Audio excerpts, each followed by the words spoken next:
Сәлеметсіңдер ме оқушылар? 10 сынып геометрия сабағын бастайық. Бүгінгі сабақтың тақырыбы түзу мен жазықтық арасындағы бұрыш.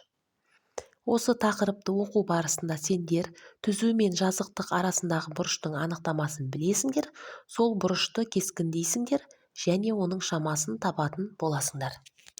Сабақты соңына дейін көріңдер. Егер сабақ ұнаса, каналыма тіркеліп, қолдап кетуді ұмытпаңдар. Ал онда қарандар, тақырыпты түсіндіріп бастайық. Яғни бізде егер А түзуі мен альфа жазықтығы бізде перпендикуляр орналасатын болса, онда ол түзумен, яғни мына А түзуі мен альфа жазықтығы арасындағы бұрыш бізде 90 градус болады. 90 градус. Себебі олар қалай орналастырып? Перпендикуляр орналастырып. Ал егер А түзуі мен альфа жазықтығы бізде параллель орналасатын болса, егер екеуі параллель болса, онда олардың арасындағы бұрыш бізде 0 градус болады. Ал енді қарандар, анықтамаға тоқталайық. Түзу, яғни анықтама, түзу мен оған перпендикуляр болмайтын жазықтық арасындағы бұрыш деп, осы түзу мен оның жазықтықтағы проекциясының арасындағы бұрышты айтады. Яғни қарандар, мына бізде А түзуі берілген, сосын мына альфа жазықтығы берілген. Осы альфа жазықтығы мен мына А түзуінің арасындағы бұрыш деп, мына А түзуінің мына альфа жазықтығына түсірілген альфа жазықтығындағы проекциясының арасындағы бұрышты айтады. Яғни мына А түзуі мен осы А түзуінің мына альфа жазықтығындағы проекциясы арасындағы бұрышты айтады. Яғни мына бұрыш бізде, фи бұрышы, осы А түзуі мен альфа жазықтығының арасындағы бұрыш болып саналады. Яғни біз мынаны А нүктесі деп алатын болсақ, бізде бұрыш MAH ол тең болады бұрыш фиға, яғни фи. Бұл жердегі фи бұрышы бізде ол 0 градустан үлкен болады, 90 градустан кіші болады. Егер ол 90 градус болатын болса, мынандай перпендикуляр болып қалады. 0 градус болатын болса, олар бізде параллель немесе беттеседі, түзу мен жазықтық. Бізде олар, яғни бізде бұл жерде фи бұрышымыз 0 градустан үлкен, бірақ 90 градустан кіші болады. Үлкен немесе тең депті. Ал енді қарандар, перпендикуляр емес жазықтықты қиятын түзу, оның осы жазықтықтағы проекциясының арасындағы бұрыш, түзудің осы жазықтықта жататын кез келген түзу мен құрайтын бұрыштардың ең кішісі болады. Яғни қарандар, мына түзу, мына жазықтықтағы проекциясының арасындағы бұрыш, яғни осы проекциясы арқылы біз түзу жүргізетін болсақ, міне осы түзу мен арасындағы бұрыш, мысалы мен осы жерден бірнеше түзу жүргізуге болады, былай түзу жүргізуге болады, былай жүргізуге болады, былай жүргізе береміз. Сонда мына түзу мен мына осы түзу, яғни мына жазықтықтағы түзулердің арасындағы бұрыштар, мысалы мына түзу мен мына түзудің арасындағы бұрыш мынау болып тұр. Ол мына түзу мен арасындағы бұрышымыз десе, міне мынандай болып тұр. Осылардың ішіндегі ең кіші бұрыш бізде осы түзудің жазықтықтағы проекциясының арасындағы бұрыш болып саналады екен. Ал енді біз есептер шығарып қарастырайық. Яғни бірінші есеп, барлық қыры А-ға тең, DAVS тетраэдрі берілген. АВ түзуі мен ВСД жазықтығы арасындағы бұрышты 1 градусқа дейінгі дәлдікпен табу керек. Қарандар, бізде берілгенде барлық қыры А-ға тең тетраэдр, яғни тетраэдр берілген. Барлық қырын біз А деп алған, яғни. Осы барлық қыры А-ға тең тетраэдрдің бізге айтады АВ қабырғасы мен оның ВСД жазықтығы арасындағы бұрышты тап дейді.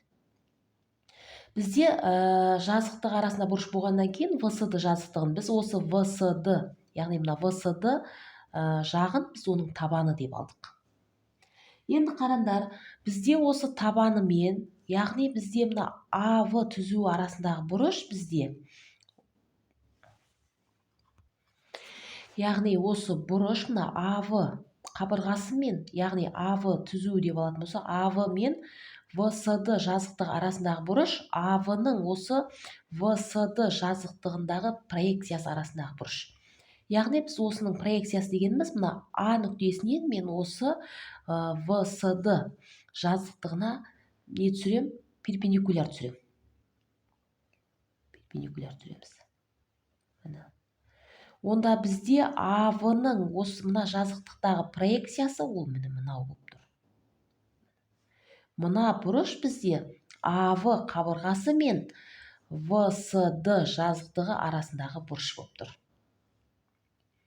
Енді қараңдар, бізде мынау, яғни мына қабырға, бізде мына табаны, яғни үшбұрыш ВСД бізде ВСД тең қабырғалы болғаннан кейін, тең қабырғалы болған үшін бізде мына түсірілген перпендикуляр, яғни бізде мына түсірілген перпендикуляр, бізден бұның О нүктесі болатын болса, ОВ, яғни бізде мына қараңдар, мен мына жерге сызып көрсетейін. Мына ВСД, яғни ВСД мына жерге түсірілді перпендикуляр. Мынау бізде проекция болып тұр. Мынау В деп алайын, мынаны С деп алайын, мынаны Д деп алайын, иә? Мынау О нүктесі, мына яғни мына ВО проекция, мына проекция, ол бізде тең қабырғалы үшбұрышқа сырттай сызылған шеңбердің радиусын береді. Ал мына жағы есе бұл іштей сызылған шеңбердің радиусын береді.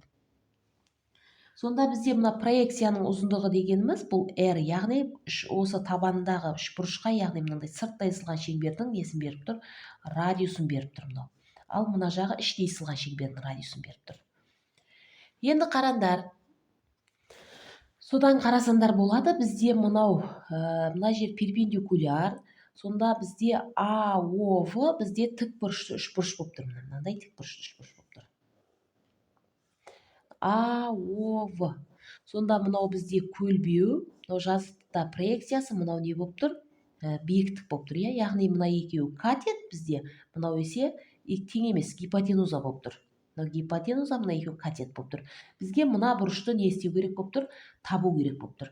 Енді қараңдар, онда бізде бұл бұрыш дегеніміз, яғни бұл бұрыш, осы бұрыштың косинусы, яғни бізде тік бұрышты үшбұрыштың сүйек бұрышының косинусы деп, яғни косинус, бізде бұны альфа деп алатын болсақ, косинус альфа дегеніміз бұл іргелес жатқан катеттің гипотенузаға қатынасын береді. Сонда яғни бұл бізде ОВ-ның ОА-ға қатынасын береді. АВ-ға қатынасын береді. ОВ-ның АВ-ға қатынасын береді. Бұл жердегі ОВ дегеніміз ол сырттай сызылған шеңбердің радиусы. Бізде тең қабырғалы үшбұрышқа сырттай сызылған шеңбердің радиусы дегеніміз ол А түбір асты 3 бөлінген 3-ті береді. Сонда біз жазамыз, мына ОВ-ның орнына қараңдар. ОВ бізде А түбір асты 3 бөлінген 3. Бөлу бізде мына АВ дегеніміз ол бізде неге тең? А-ға тең. Енді екеуін бөлейік. Бөлген кезде, қараңдар, А-ның астына 1 бар деп ойлаймыз. А түбір асты 3 бөлінген 3-ті көбейтуге айналдырамыз, А-дан 1 деп. Сонда мына А мен А қысқарып кетеді, бізде не қалады? Түбір асты 3 бөлінген 3 қалады. Енді қараңдар, түбір асты 3-тен жобалап бізде 1,7 деген сан шығады. Оны 3-ке бөлетін болсақ, бізде бұл жобалап бізде 0,157-ні береді. Сонда бізде қараңдар, косинус альфа, яғни косинус альфамыз тең болып тұр 0,157-ге. Бұны калькуляторге салатын болсақ, альфа тең арк косинус 0,157. Дәл осыны калькуляторге салып есептейтін болсаңдар, жобалап бізде бұл 55 градусты береді.